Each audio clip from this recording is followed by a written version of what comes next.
Olá a todos, bem-vindos ao Arte Matemática. Eu sou o Nicolas e nesse segundo episódio da nossa série de gravidade eu vou apresentar um princípio, né, que vai ser bem rápido e é um princípio que na teoria vocês já viram em outros domínios, que é o princípio de superposição. Ok? E a gente vai resolver um pequeno exercício, então vai ser o nosso primeiro exercício de gravidade. Vocês vão ver que vai ser bem simples o exercício, é realmente para a gente entender bem o primeiro vídeo, né? Botar em prática a formulação que a gente viu no primeiro vídeo e perceber que pouco importa a quantidade de partículas, o princípio vai ser o mesmo, a gente vai poder somar todas essas gravidades. O que eu quero dizer com isso? A gente considera, por exemplo, um sistema de n partículas, ok? Então, N partículas aqui. Ah, adendo, o primeiro vídeo com fundo escuro, tá? Caso vocês tenham gostado ou não tenham gostado, por favor, me avisem nos comentários, estou fazendo testes. Voltando para o assunto, então temos N partículas aqui, né? E a gente tem, por exemplo, a gente quer estudar essa partícula aqui, então a partícula 1. Beleza? Então aqui temos 1, 2, 3, 4 e etc.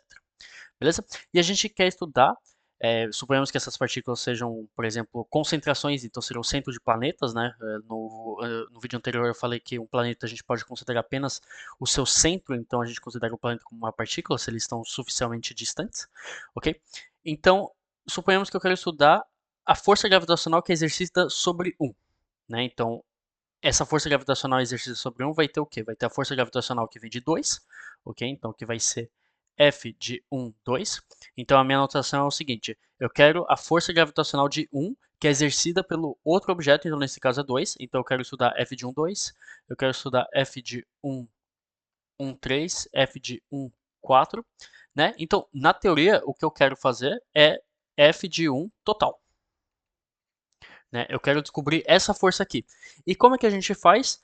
Né? Não tem nenhum mistério, né? Obviamente vai ser uma soma vetorial, né? E é o que a gente chama de princípio de superposição da gravidade, né? Que a gente consegue somar vetorialmente todas essas forças gravitacionais, né? Lembrando, obviamente, que é uma soma vetorial, então tomar cuidado, né? Com o seu referencial.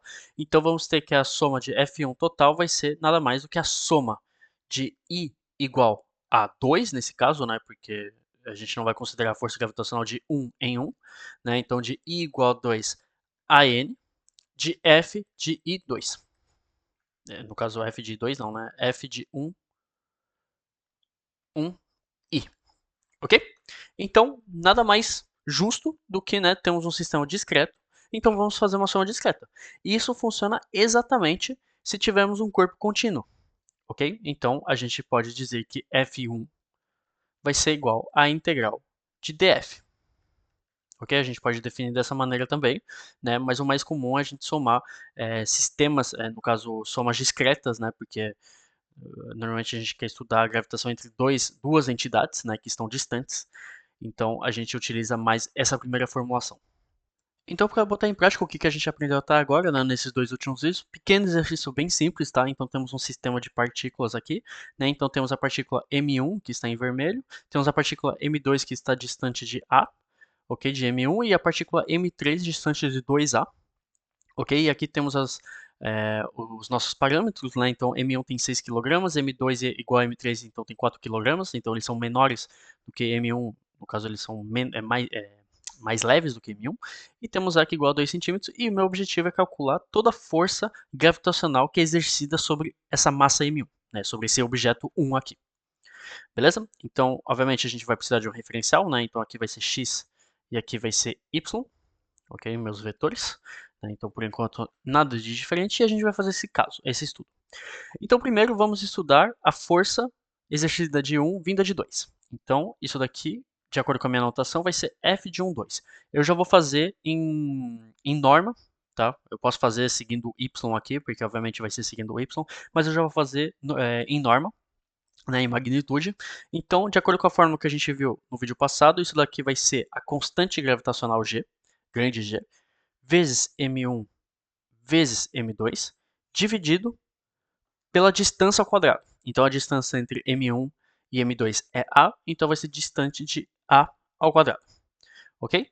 Então, eu deixo vocês fazerem o cálculo, né? Lembrando o valor da constante gravitacional. Então, ver o último vídeo eu falei para vocês aprenderem e eu pessoalmente não lembro, né? Ela é 6,67 vezes 10 potência menos 11 Nm² por quilogramos ao quadrado, ok? É uma constante que normalmente é bom saber de cabeça, mas eu infelizmente não lembro.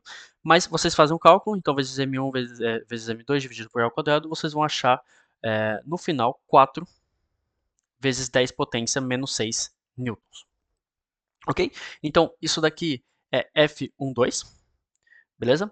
F13 vai ser o mesmo princípio, só que mudando os parâmetros, né? Então F13 vai ser igual a G M1 M2 dividido por, dessa vez, a distância é 2A, né? Então estamos duas vezes mais distantes, então temos 2A ao quadrado, ok? Depois de cálculo feito, isso vai dar 1 vezes 10 potência menos 6 newton.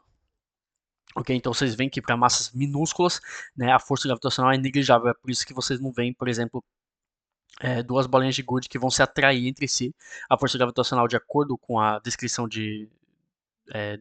da, da mecânica clássica de Newton, né, a mecânica newtoniana, existe uma gravidade entre elas, mas vocês veem que são valores neglijáveis, negligenciáveis, né? Então não tem importância. Mas existem e é importante saber que eles existem. Beleza? Então a força seria o quê? A força 1 total seria a soma vetorial deles, ok? Então, no caso aqui, se eu fizer o desenho, eu vou escolher a cor vermelha.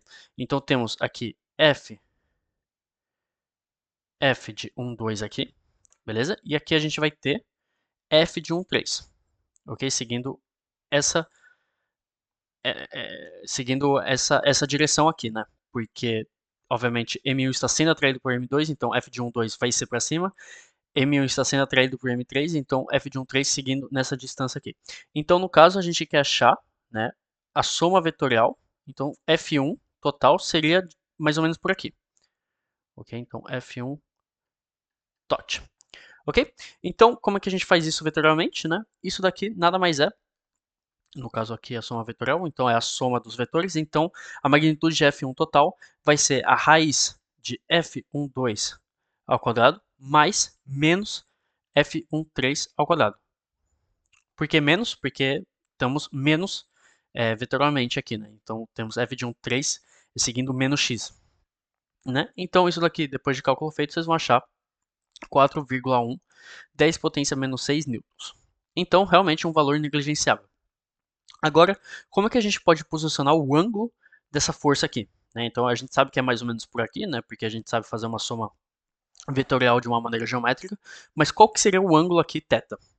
Então isso é muito simples, né? É só vocês transferirem f de 1, 2 para essa ponta aqui, né? Então a gente pode escrever que f de 1, 2 pode estar aqui, ok? Então vamos ter f1 total que vai seguir até a ponta desse triângulo, né? Retângulo que eu formei aqui. E eu quero estudar esse ângulo θ, beleza? Então de acordo com a regra do SOHCAHTOA, a gente vai ter então que θ vai ser igual a arctangente de F12 sobre menos F13, ok? Então, arctangente, porque tangente de θ é igual oposto sobre adjacente, né? E vocês vão achar, se vocês botarem na calculadora, menos 76 graus. Né? Tome cuidado na calculadora se ela não está em radiano ou em graus, ok? Cálculo feito dá menos 76 graus. Aí vocês me perguntam, isso daqui é impossível, porque menos 76 graus seria, então, que esse vetor estava para cá. Né? Ele estaria num ângulo negativo. Né? Então, na verdade, ele estaria mais para cá, mas enfim, ele estaria no ângulo negativo, o que não é possível vetorialmente. Então, para corrigir isso, né, a gente fala então que θ igual a menos 76 graus mais 180 graus, ok? Então, θ vai ser igual a 104 graus, que é um ângulo positivo, o que fisicamente é coerente. Obviamente, eu não tirei esse método do chapéu, né? Isso provém do fato de θ ser definido por uma arctangente, né? Então, vocês têm que ver o domínio de validade da arctangente, ok? Então, θ pode ser bem isso. Então, θ igual a 104 graus. Ok? Então, esse foi o vídeo de hoje. Eu espero que vocês tenham gostado do vídeo. Ok? Então, é um conceito bem simples, mas vocês não podem se perder. Então, tomem muito cuidado com a questão vetorial, né? Que muitas vezes pode ser o maior inimigo de vocês, né? Fazer um cálculo de vetor errado. Mas o resto, bem simples, só aplicando as fórmulas, vamos dizer, bestamente. Ok? Então, muito obrigado por ter assistido.